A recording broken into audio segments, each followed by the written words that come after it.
on, guys, and welcome back to Jockstrap Sports.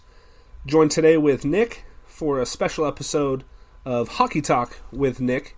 Nick, go ahead and tell us what we're going to be talking about today. Oh, we got a lot of news coming up, boys. We got to talk about the Eastern and Western Conference Finals, and then we're going to talk about the preview of the Stanley Cup Finals, and we have a lot to talk about, a lot of controversy. I can't wait to get into it. Well, I'm looking forward to it, I think the Eastern Conference was a little bit of a, I don't want to say boring series, but a little less eventful than I expected. I guess from an outside fan standpoint, yeah, it was definitely a landslide. If you're a fan of a sport and you have two teams that are going on to the final, the last thing you want to see is a sweep. You want to see two of the best teams coming out of one division to do, the best that they possibly can. And for some reason, this series, it didn't really have it between the Boston Bruins and the Carolina Hurricanes. Yeah, it seemed pretty one-sided. I think it has to go with there's a lot of different things that we got to talk about, and I guess we'll just jump right into it. So with that being said, we just said that the Boston Bruins swept the Carolina Hurricanes in 4 straight games, something that we've seen in these playoffs where a team has gone and swept in their first round, and then going into the second round to lose. And it seemed like that happened again with Carolina. Carolina swept the last series, and then they came over here, and then they ended up getting swept by Boston. Well, for your sake, I hope they don't go forward and follow that trend and get swept in the Stanley Cup. I know. I think this is the worst time to actually win 4 games, or it could be not, but we'll talk about that a little bit later. So the first 2 games were in Boston, and Carolina seemed to be keeping up with them. They were keeping up in shots. They were doing well. They were keeping up with them. It wasn't a landslide whatsoever. And I think Tuukka Rask got hot at the right time, at the right place, and they were able to keep pucks out of the net while their offense was able to create some good scoring chances, not just from their top line, but from all 4 lines.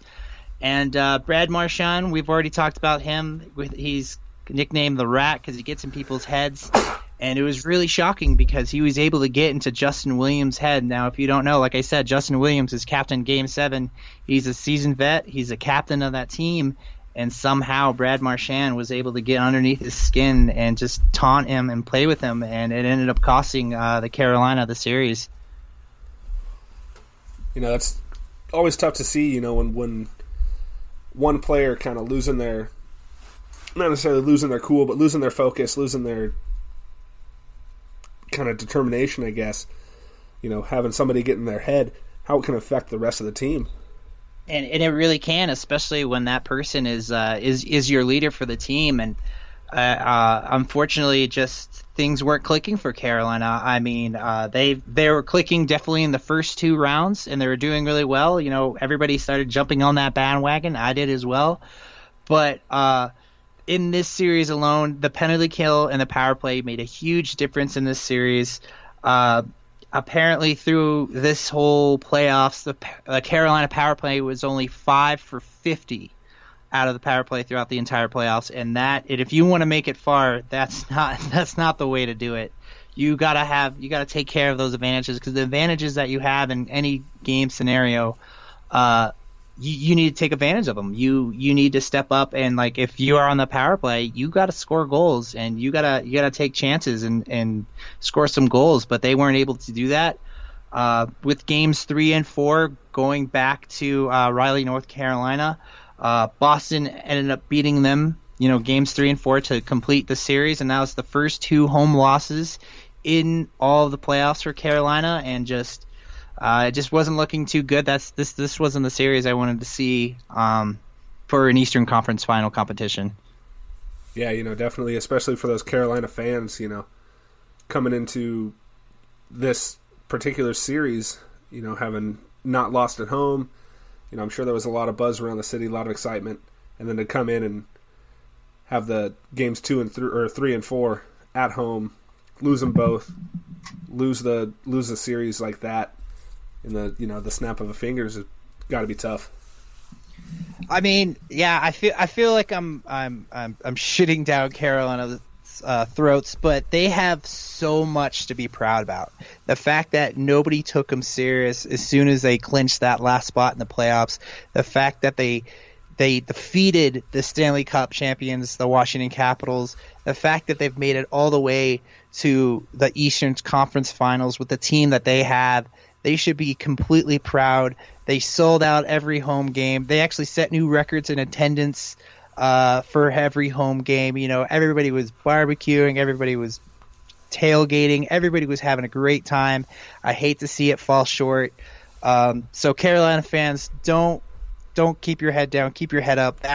You should be very proud of this team. And I think in the next coming years, you know, we're going to see a lot come out of the Carolina Hurricanes. So don't sleep on those guys. You know, that's always good to hear. But with the Western Conference, oh man, we have some drama there, and it was an intense series. So as you guys know, the Western Conference was between the San Jose Sharks and the St. Louis Blues, and there was a lot of controversy in that series. Do tell. You know, I didn't pay a whole lot of attention to the series. Only really knew, you know, who was winning.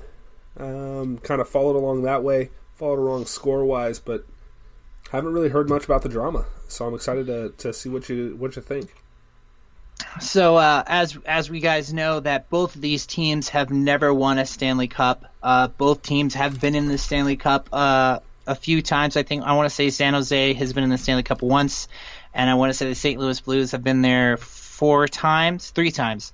And so, you know, both these teams they have a great franchise. They both have great, amazing stories. They both want it really, really bad. But at the end, the St. Louis Blues defeated the San Jose Sharks 4-2, and there's a lot of question marks. There's a lot of what ifs that happened in this series because we talked about this last podcast about the refs just not staying consistent, and you know.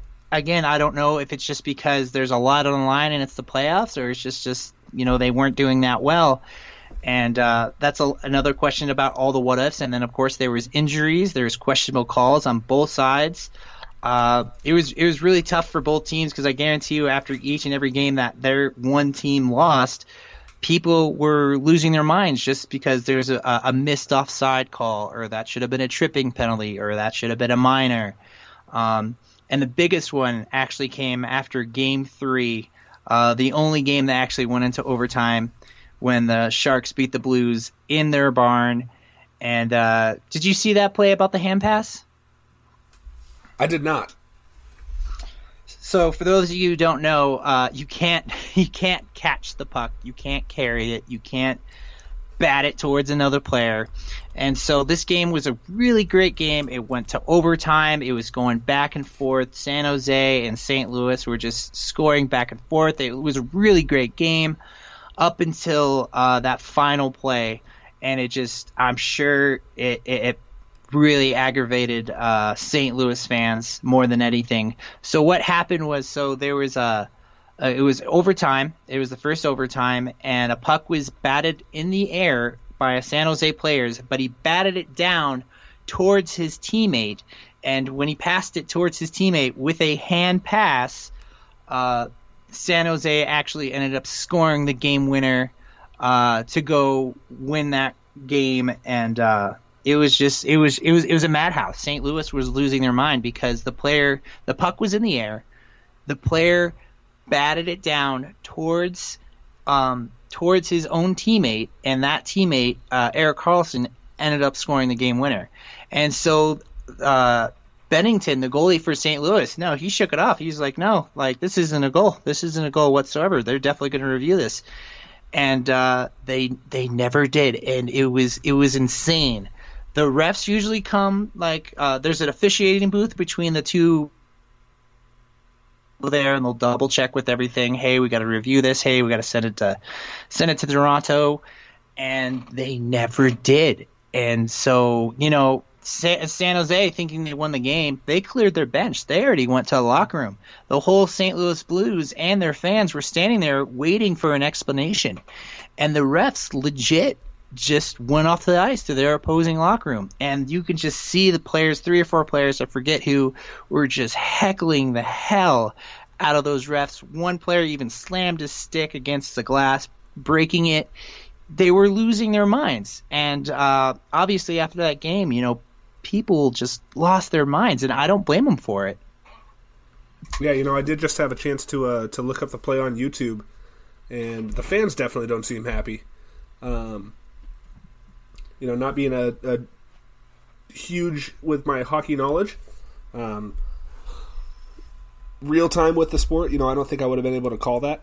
But seeing the replay, seeing it kind of slow down a little bit, he definitely does pass it to his teammate with his hand. It's pretty cut and dry, but it's weird to see so many issues this playoff season with the refereeing. And apparently, I guess after that game, those refs that were reffing that game are no longer going to be reffing for the rest of this Stanley Cup playoffs. So not only the San Jose Sharks eliminated 2 teams, apparently they eliminated a few of the refs as well. And I actually looked up on the rule book. It's Rule 618B. A player or goalkeeper shall not be allowed to bat the puck in the air or push it along the ice with his hand directly to a teammate unless the hand pass has been initiated and completed in his defending zone. In which case, play shall be allowed to continue. If the hand pass occurs in the neutral or attacking zone, a stoppage of play will occur and a face-off will take place according to the last play. Now, with that being said, obviously San Jose was in the offensive zone. So as soon as he batted that, the play should have been called dead. It should have immediately called dead, and then they should have gone to the nearest face-off circle and then gone from there. But since that was not called, they let it keep going, and they eventually scored. And that's why St. Louis Blue fans were losing their mind, is because as soon as he did that, because you're allowed to bat it in your defensive zone. But if it's in the neutral offensive zone, you have to call that play dead. And they didn't do that. And that's why I don't blame St. Louis fans, losing their minds. Now, obviously St. Louis, moved forward and kept going because they won the series. But do you think this was a little extra motivation for them for games 4, 5, and 6? Oh, absolutely. And then just with the officiating being so, wishy-washy, even I think the San Jose Sharks official Twitter said something, "Could you please stop hitting our players in the heads?" And that wasn't even as a joke. They were absolutely serious. But eventually, to avail, St. Louis eventually won that series, and there was a lot of injuries for San Jose for those last couple of games. More importantly, they lost Erik Karlsson. He's their first-line defenseman. Joe Pavelski, their captain, and they lost their player Thomas Hertl. And I think they all got injured for the most part. I mean, except for Joe Pavelski, because we know he got injured in a Game 7, Round 1 against the Vegas Golden Knights. But with Erik Karlsson and Thomas Hertl, I'm pretty sure they got injured this series, and so they were really upset with that. And of course, they lost some key players, and apparently there was a video before Game 6, the final game, where Sharks players were actually fighting with one another before the game. And I don't know about you, but that's never really a good sign when your team's fighting with one another before your final game. Absolutely not. Obviously, tensions were high, and emotions got the best of players, and that definitely did not help their focus in Game 6. Yeah, but at the same time, I have to give it to the St. Louis Blues. A lot of their players stepped up with Tarasenko, Schwartz getting another hat trick, his second hat trick of the playoffs, and then the rookie goaltender Jordan Binnington. He